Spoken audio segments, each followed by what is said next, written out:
अगला क्वेश्चन है हमारा, समता अंश और पूर्वाधिकार अंशों में अंतर लिखिए। Right the difference between equity share and preference shares. Okay, देखिए ये आंसर याद करना बहुत सरल है। यदि आप एक शब्द इसमें समझ लें तो ये सारे आंसर, सारे पॉइंट बहुत इजीली याद हो सकते हैं। अब आपको समझना क्या है, आप एक काम करिए, ऐसा मान लीजिए कि ये जो इक्विटी शेयर लिखा हुआ है ना, ये जो इक्विटी शेयर लिखा हुआ है ना, ये एक तरह से सोतेला बेटा है। कैसा बेटा है? सोतेला बेटा है। और ये जो प्रेफरेंस शेयर्स लिखा हुआ है ना, पूर्वाधिकार अंश, इसे आप मान लीजिए कि ये सगा बेटा है। इक्विटी को हम क्या मान रहे हैं? सोतेला बेटा। और प्रेफरेंस शेयर्स को हम क्या मान रहे हैं? सगा बेटा। ठीक है, पहला पॉइंट हम ले रहे हैं जोखिम, रिस्क। बताओ, सगे बेटे की कंडीशन में रिस्क ज़्यादा होती है या रिस्क कम होती है? बोले सर, सगे बेटे की कंडीशन में रिस्क तो क्या होती है? कम होती है। और सौतेले बेटे की कंडीशन में रिस्क क्या होती है? अधिक होती है। तो देखो यहाँ पर पॉइंट वही है कि समता अंशों में जोखिम अधिक रहती है, मतलब सौतेले बेटे में जोखिम अधिक होती है और सगे बेटे में जोखिम कम होती है। These share have more risk, these share have comparatively lesser risk, कम होती है। ठीक है, तो ये पहला पॉइंट हमारा याद हो गया। दूसरा, लाभांश की दर, रेट ऑफ डिविडेंड।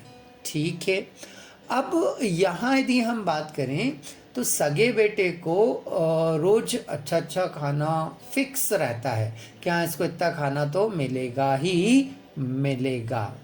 बट सोतेले बेटे की कंडीशन में जल्दी से बताओ, क्या उसका खाना पीना फिक्स होता है क्या? बोले सर नहीं होता है, कभी कम मिला, कभी ज़्यादा मिला। बल्कि सगे बेटे को तो बाकायदा सब चीज़ें अच्छी अच्छी निश्चित फिक्स मिलेंगी ही मिलेंगी। कहने का मीन ये है कि इक्विटी शेयर की कंडीशन में जो रेट ऑफ डिविडेंड है वो फिक्स नहीं रहती है, बार बार चेंज होती रहती है। कभी 10% डिविडेंड मिल रहा है, कभी 5% डिविडेंड मिल रहा है, तो कभी डिविडेंड मिल ही नहीं रहा है। और प्रेफरेंस शेयर्स में जब प्रेफरेंस शेयर्स को इश्यू किए जाते हैं उसी समय इसका डिविडेंड का रेट फिक्स कर दिया जाता है और उसी फिक्स रेट से इनको डिविडेंड हर साल दिया जाता है। ठीक है, तो कितने पॉइंट हो गए हमारे? 2। पहला पॉइंट क्या था हमारा? बोले सर रिस्क। दूसरा पॉइंट क्या था? Rate of dividend. ठीक है, इसके बाद हम आगे चलते हैं तो देखते हैं तीसरा पॉइंट हमारा क्या है। तो तीसरा पॉइंट है हमारा लाभांश की निश्चितता, सर्टेनिटी। फिर वही बात, सगे बेटे को हर साल लाभांश देंगे, सोतेले बेटे को हर साल लाभांश देना ज़रूरी नहीं है। मीन्स जो हमारे इक्विटी शेयर होते हैं इस पर हर साल डिविडेंड देना अनिवार्य नहीं होता है, परंतु प्रेफरेंस शेयर्स जो होते हैं इन पर हर साल लाभांश डिविडेंड देना कंपलसरी होता है। ठीक है, तो अभी तक कितने पॉइंट हो गए हमारे अभी तक जो हो गए हैं वो 3 पॉइंट हो गए हैं। चलो रिपीट करो फटाफट। पहला पॉइंट क्या था हमारा? बोले सर रिस्क। दूसरा पॉइंट क्या था हमारा? Rate of dividend. तीसरा पॉइंट क्या था हमारा? सर्टेनिटी। ठीक है, अगला पॉइंट हम ले रहे हैं वोटिंग राइट्स, वोट देने का अधिकार। ये पॉइंट आप उल्टा समझिएगा, हाँ ना, इस पॉइंट को आप अपोजिट समझेंगे। इसमें होता ये है कि ये जो प्रेफरेंस शेयर्स होते हैं ना, ये केवल इनसे रिलेटेड जो मैटर होते हैं, मामले होते हैं, है ना, विचार होते हैं, तो डिस्प्यूट्स होते हैं, केवल इनसे रिलेटेड उन्हीं में वोट देने का राइट्स ये लोग रखते हैं। केवल इनसे रिलेटेड जो मैटर होते हैं उन्हीं में वोट देने का राइट्स रखते हैं। और जो हमारे इक्विटी शेयर होल्डर होते हैं ना, ये सभी मामलों में वोट देने का अधिकार रखते हैं। है ना। जनरली तो जैसे अपन जिस तरह से याद कर रहे हैं उसमें होना ये चाहिए कि प्रेफरेंस शेयर सारे मैटर में वोट दे सकता है और इक्विटी शेयर सारे मैटर में वोट नहीं दे सकता, ऐसा होना चाहिए, है ना। बट यहाँ मैंने स्टार्ट करते से बोल दिया था ये पॉइंट उल्टा है। उल्टा कैसा है, ये केवल अपने मैटर में वोट दे सकते हैं प्रेफरेंस शेयर्स, और इक्विटी शेयर होल्डर सारे मैटर में वोट दे सकते हैं। तो कितने हो गए पॉइंट, 4। अच्छा, पहला पॉइंट फिर से दोहराओ।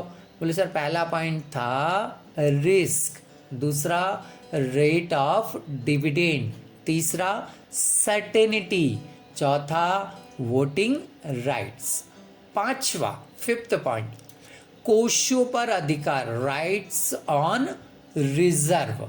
ये भी पॉइंट उल्टा ही याद करना हमें। प्रेफरेंस शेयर्स का कोषों पर कोई या संचय पर कोई अधिकार नहीं होता है और इक्विटी शेयर होल्डर का सभी संचय और कोषों पर अधिकार होता है। अब आप बोलेंगे सर ऐसा क्यों? अरे सीधी सी बात है, इक्विटी शेयर होल्डर का जितना फिक्स डिविडेंड था उनको आप हर साल देते जा रहे हो ना, उनको आप हर साल देते जा रहे हो ना। जब देते जा रहे हो तो फिर जो रिजर्व बचे हैं उन पर उनका कोई अधिकार ही नहीं होगा, बराबर ना। और इक्विटी शेयर होल्डर को कभी आप डिविडेंड दे रहे हो, कभी डिविडेंड नहीं दे रहे हो, तो यहाँ जितने भी रिजर्व बचे हुए हैं, संचय बचे हुए, उन पर इन्हीं का अधिकार तो होगा। और वैसा भी देखा जाए तो इक्विटी शेयर होल्डर कंपनी के रियल ऑनर होते हैं। इक्विटी शेयर होल्डर, ऑनर तो देखिए दोनों ही होते हैं, but equity share holder company के रियल ऑनर होते हैं, इसलिए सभी संचय और कोषों पर इनका अधिकार होता है। ठीक है, कितने पॉइंट हो गए हमारे, 5। पहला पॉइंट क्या था जल्दी से बताओ, रिस्क। दूसरा पॉइंट क्या था, रेट ऑफ डिविडेंड। तीसरा पॉइंट क्या था, सर्टिनिटी। चौथा पॉइंट क्या था, वोटिंग राइट्स। पांचवा पॉइंट क्या था, राइट ऑन रिजर्व। छठा पॉइंट 6 पॉइंट ले रहे हैं हम। 6 पॉइंट है हमारा रिडम्पशन, शोधन। मतलब जैसे मान लीजिए हमें शेयर होल्डर का पैसा लौटाना है, वापस करना है, देना है, चुकाना है उनका पैसा वापस, तो उसको कहते हैं हम रिडम्पशन। तो रिडम्पशन जो होता है, जो प्रेफरेंस शेयर्स होते हैं, इनका रिडम्पशन कंपनी की लाइफ के अंदर अंदर ही कर दिया जाता है। मतलब जब तक कंपनी जीवित है उसी दौरान इनका रिडम्पशन कर दिया जाता है।